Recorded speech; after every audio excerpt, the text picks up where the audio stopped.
Hello दोस्तों, स्वागत है आपका स्टडी गुरु चैनल में। तो आज की वीडियो उन छात्रों के लिए होने वाली है जिन्होंने क्लास 12th पास कर ली है। जैसा कि आप थंबनेल देखकर यहाँ पर समझ गए होंगे कि आज की वीडियो करियर को लेकर होने वाली है। तो यहाँ पर आप देख सकते हैं यहाँ पर 12th के बाद क्या करें और यहाँ पर राइट डिसीजन, रॉन्ग डिसीजन।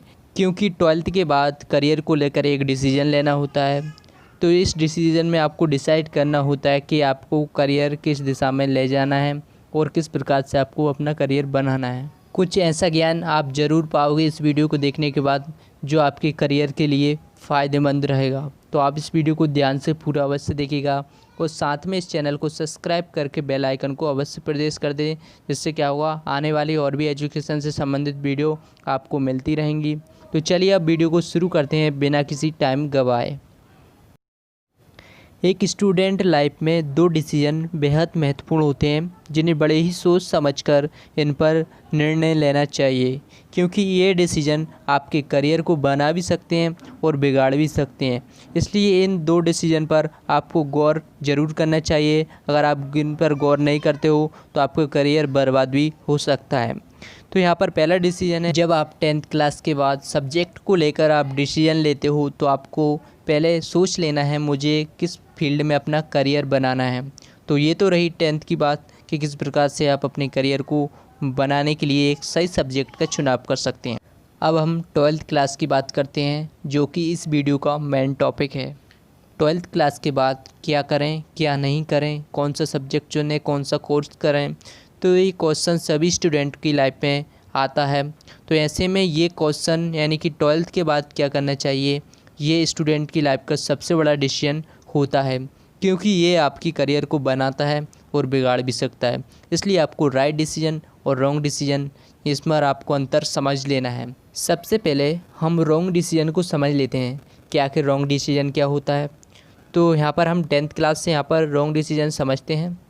तो यहाँ पर हम सबसे पहले 10th क्लास में आते हैं, हमारी परसेंट भी अच्छी खासी बन जाती है। 10th क्लास के बाद कुछ आप ऐसी गलतियाँ करते हैं जो कि आपके करियर के लिए बहुत ही नुकसानदायक होती हैं, जो कि कुछ इस प्रकार से हैं। फर्स्ट गलती है सब्जेक्ट का सही चुनाव नहीं करना। तो यहाँ पर अक्सर छात्र गलतियाँ कर देते हैं, वो सही सब्जेक्ट का चुनाव नहीं करते हैं।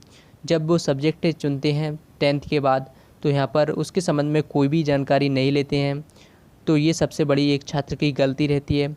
और इसके बाद में जो सेकंड है वह है करियर प्लानिंग नहीं करना। तो अक्सर छात्र अपनी करियर प्लानिंग नहीं करते हैं और कोई सा भी सब्जेक्ट लिया, अपने दोस्त का सब्जेक्ट देखा कि वो ये सब्जेक्ट ले रहा है तो मैं भी यही सब्जेक्ट ले लूँ क्योंकि मैं उसी की क्लास में साथ बैठूँगा। तो इससे ही सोचकर, यानी कि ये नहीं सोचते कि करियर में क्या प्लानिंग है हमारी, तो इसको ना सोचते हुए वो अपने फ्रेंड को देखते हैं और उनको इंटरेस्ट नहीं, फिर भी ये सब्जेक्ट को चुनाव कर लेते हैं। और तीसरी गलती होती है बिना रुचि के सब्जेक्ट चुन लेना। तो ऐसे में छात्र किसी के भी कहने पर या किसी के देखा देखी बिना रुचि के अपने सब्जेक्ट को चुनाव कर लेते हैं, उसके बारे में अच्छे से जानते नहीं हैं। फिर उनको इंटरेस्ट उस सब्जेक्ट से हटने लगता है और या फिर उनको कठिन लगती है सब्जेक्ट तो बदल देते हैं। तो ये सबसे बड़ी गलती होती है। और इसके बाद और चौथी सबसे बड़ी गलती है करियर को ध्यान में रखकर पढ़ाई न करना। तो ऐसे में छात्र सबसे बड़ी गलती करते हैं कि उनको करियर को ध्यान में रखकर वे पढ़ाई नहीं करते हैं। तो ऐसे में वे टाइम पासिंग पढ़ाई करते हैं, जिसके चलते वे आगे असफल हो जाते हैं।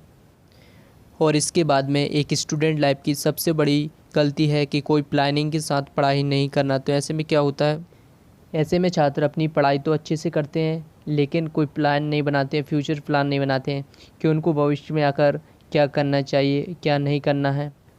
ये सभी गलतियाँ 99% स्टूडेंट अपनी लाइफ में करते हैं। तो ये गलती स्टूडेंट को नहीं करना चाहिए। तो अब जानते हैं राइट डिसीजन क्या है और एक स्टूडेंट लाइफ में स्टूडेंट को कौन कौन से डिसीजन किस प्रकार से लेने चाहिए। सबसे पहला पॉइंट है सब्जेक्ट का सही चुनाव करना। यानी कि जब भी आप 10th के बाद सब्जेक्ट का चुनाव करें तो आगे आपको फ्यूचर में सोच लेना है कि मुझे किस फील्ड में अपना करियर बनाना है, उसी के हिसाब से आपको सब्जेक्ट चुनना है। और आपको सर टीचर्स की ज़रूर राय लेना चाहिए जब आप सब्जेक्ट चुन रहे हैं, उनसे जानकारी ले सकते हैं या सोशल मीडिया नेटवर्क पर आप जानकारी ले सकते हैं। और इसके बाद में जो सेकंड पॉइंट है वो है करियर प्लानिंग करना। यानी कि जब भी आप 10th के बाद आते हो या फिर 12th के बाद आते हो, तो आपको सबसे पहले कोई डिसीजन लेने से पहले आपको करियर प्लानिंग करना है, क्योंकि ऐसा करने से आपका जो करियर है वो ब्राइट होगा और आने वाले समय में आप अच्छे से अपने करियर प्लान के हिसाब से काम कर सकोगे, स्टडी कर सकोगे और जल्दी से जल्दी आप अपने करियर तक पहुंच सकोगे। इसलिए एक करियर प्लानिंग होना ज़रूरी है। इसके बाद में नेक्स्ट है रुचि के अनुसार सब्जेक्ट चुनें। तो ऐसे में आप जिस सब्जेक्ट में इंटरेस्ट रखते हैं, जिस सब्जेक्ट को आप अच्छे से पढ़ सकते हैं, समझ सकते हैं, तो उसी सब्जेक्ट का आपको चुनाव करना चाहिए। और इसके बाद में चौथा पॉइंट है करियर को ध्यान में रखकर पढ़ाई करना चाहिए। तो ऐसा में एग्जाम्पल के लिए मान लेते हैं पोस्ट ऑफिस की वैकेंसीज निकलती हैं, तो उसमें आपको अच्छी परसेंट चाहिए 10th क्लास में, तो उस हिसाब से आपको पढ़ाई करना चाहिए, क्योंकि मुझे अच्छी परसेंट बनाना है तब मैं उस जॉब को पा सकता हूँ। इसलिए उस हिसाब से आपको अपनी पढ़ाई करना चाहिए। इसके बाद में लास्ट और पांचवा पॉइंट है प्लानिंग के साथ पढ़ाई करना चाहिए। तो मेरे हिसाब से आपको 10th क्लास में ही 10th क्लास से लेकर जॉब तक, यानी कि जो भी आपका लक्ष्य हो उस तक पूरा प्लान रेडी करना चाहिए और इसके बाद में उस पर ही आपको स्ट्रगल करना चाहिए, जिससे आप एक टॉपिक पर अगर स्टडी करोगे, अध्ययन करोगे और बार बार स्ट्रगल करोगे तो आपको सफलता 100% मिलेगी। तो दोस्तों, अगर आपको ये मेरी वीडियो पसंद आई हो तो आप इस वीडियो को लाइक कर दीजिएगा, साथ में आप अपने फ्रेंड के साथ इसे शेयर अवश्य करिएगा और चैनल को सब्सक्राइब नहीं किया है तो सब्सक्राइब करके बेल आइकन को अवश्य प्रेस कर दें।